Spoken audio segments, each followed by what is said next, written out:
For 5 years, I paid every bill my parents had, but when I asked them to watch my daughter for one night, they said, "We're not your servants." That's when I finally snapped. Hi Reddit, my name's Lena, I'm 32, and apparently, I'm the family's personal ATM. For years, I told myself I was doing the right thing, that family helps family. I thought I was being a good daughter, that all my sacrifices would one day be appreciated. But I was wrong. Because the moment I needed something, just one small favor, the illusion shattered completely. It happened on a Friday night, the kind of night that started normal, but ended changing everything. My hospital called in a last-minute emergency, and I was required to stay overnight for a mandatory training. My babysitter, the only person I trusted with my 6-year-old daughter, Ella, texted me just an hour before my shift. "I'm so sorry, Lena," she wrote. "I came down with the flu. I can't make it tonight." Panic hit me like a wave. I couldn't miss the training, and I couldn't leave Ella alone. I took a deep breath, grabbing my phone and dialing the people who should have been my safe place, my parents. After all, I had paid their bills for 5 years straight. Surely, they'd help me out this one time. "Mom, could you please watch Ella tonight?" I asked softly. "Just one night. I'll drop her off with dinner, pajamas, everything she needs." There was a pause on the line, followed by a long, dramatic sigh. "Lena," my mother said sharply, "we're not your servants. You can't just dump your problems on us. We have plans." "Their plans?" "Dinner at Applebee's and watching The Voice." "Mom, it's only one night," I pleaded quietly. "You don't even have to leave the house." My father's voice cut through the receiver like ice. "You made your choices, Lena. Don't expect us to clean up after them." Something in me broke right then. I hung up before I said something I'd regret. For a while, I just sat there numb, my phone still in my hand, my heart pounding. Ella was at the table, coloring a picture of a rainbow, humming to herself. She looked up and smiled innocently. "Grandma's still coming, right?" she asked sweetly. I swallowed the lump in my throat and forced a smile. "Not this time, sweetheart." That night, I called everyone I could think of, coworkers, neighbors, friends, desperately searching for someone to watch my little girl. Finally, my friend Tara, a mother of 2 herself, said, "Bring her here. We'll make room on the couch. Don't worry about it." Tara saved me that night. I dropped Ella off with her, heart heavy but grateful beyond words. When I picked Ella up the next morning, I brought donuts for Tara's kids and thanked her until my voice cracked. She just smiled and said, "It's what friends do." Driving home, something inside me shifted forever. My friend, who owed me nothing, had shown more love and support than my own parents, the very people I'd been carrying for half a decade. That evening, I sat down at my laptop, logged into my bank account, and scrolled through the long list of automatic payments. Mortgage, utilities, insurance, subscriptions, all in their names, all paid by me. And one by one I hit cancel. At first, there was silence. No calls, no messages. But 3 days later, my phone lit up. "Dad, the mortgage payment bounced." "What's going on?" "Mom, Lena, did you change something with the bank? We just got a notice." "Melissa, Mom's crying. What did you do?" I didn't reply. I just went to work the next morning feeling tired, but lighter than I had in years. For once, I wasn't the one fixing their problems. And this time, they were about to see what life looked like without me holding everything together. By midweek, my mom's calls turned into endless voicemails. First, they were guilt trips, then insults. "Lena, you've really disappointed us. Family doesn't turn their backs like this. Your father's blood pressure is up from the stress. Are you happy now? We raised you. You owe us respect." I listened to one, then deleted the rest. By Friday, Melissa showed up at my door, looking like she hadn't slept in days. Without knocking, she stormed inside, phone in hand. "Mom said you're having a meltdown." "What the hell, Lena? You can't just stop paying everything. They're freaking out." I stared at her calmly.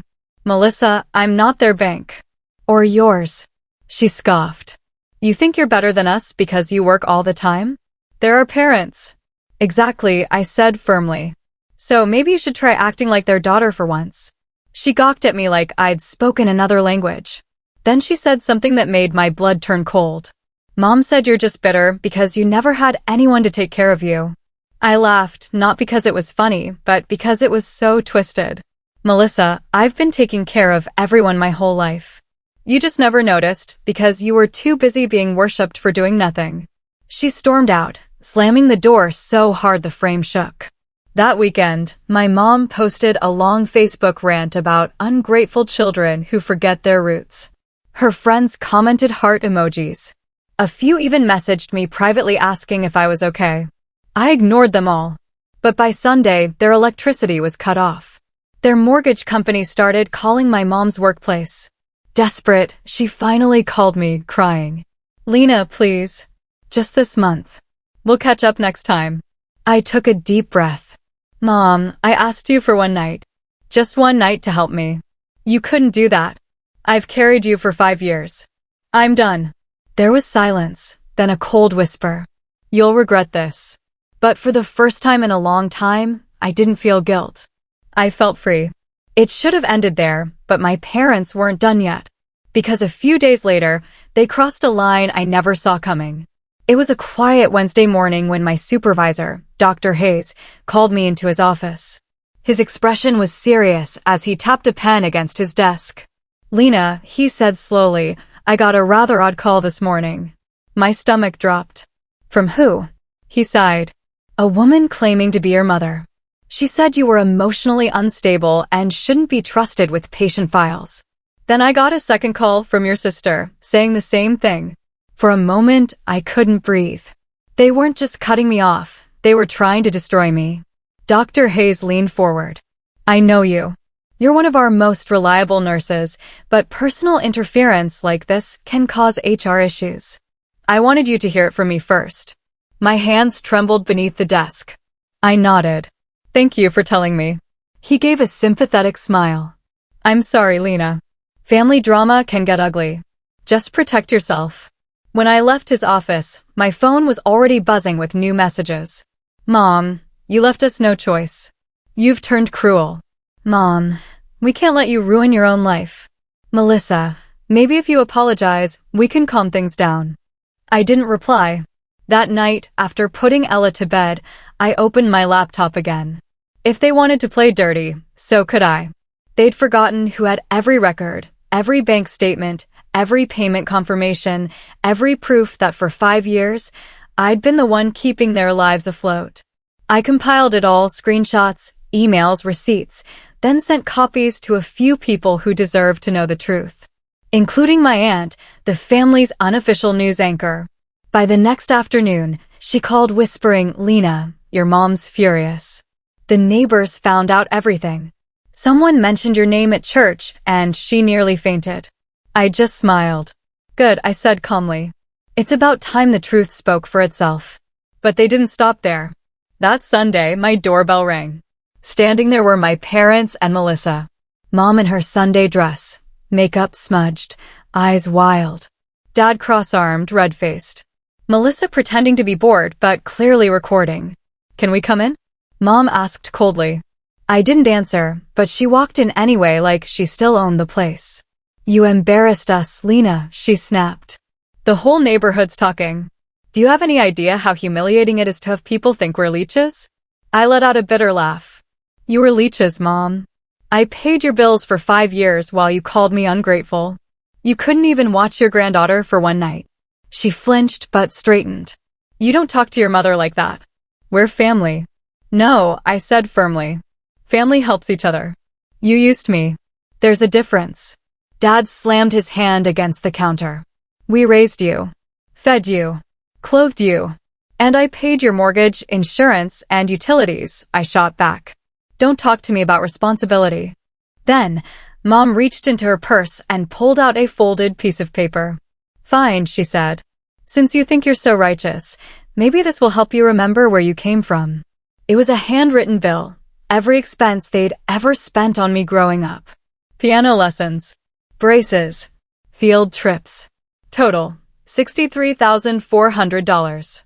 I expect you to repay what we gave you, she said proudly. I stared at it, then slowly tore it in half, then in half again. Mom gasped. Dad yelled. Melissa kept filming. I walked to the door, opened it, and said calmly, "Get out." Mom's face twisted. "You'll regret this, Lena. You'll be alone." I looked straight at her. I already was. They left furious, shouting broken. But I didn't cry. I just locked the door and let out a shaky breath of relief. Ella ran to me, clutching her teddy bear. "Mommy, who is yelling?" "No one we need to worry about anymore," I whispered, pulling her close. That night, I deleted every shared account, changed every password, and finally slept peacefully. Months later, everything fell apart for them. Their house went into foreclosure. Melissa tried starting a GoFundMe, but someone, probably my aunt, posted screenshots of my payments. The page disappeared within hours. My parents moved into a small apartment across town. Mom babysat for a neighbor now. Dad worked part-time at a hardware store. Meanwhile, I got promoted to shift lead. I built savings. I took Ella on our first vacation, just the two of us. On the beach, watching the sunset, she looked up at me and said, "Mommy, you look happy." And I told her, "I am, baby. I really am." Because I finally learned that peace isn't about fixing people who don't want to change. It's about choosing yourself. That one night they refused to watch Ella felt like betrayal, but maybe it was fate. Because it forced me to see who they really were.